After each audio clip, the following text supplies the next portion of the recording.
Всем привет! Готовим подиум. Прикрутили уголок с кирпичей, выложил. Сейчас раствор возьму, замешаю, замесю, как правильно, не знаю.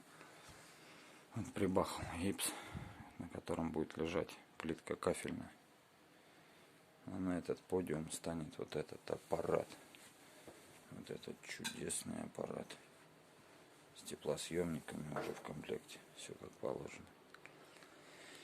И угол 90 градусов не делайте на дымоходе никогда. Либо не будет тяги, либо будет забиваться. Постоянно будете чистить.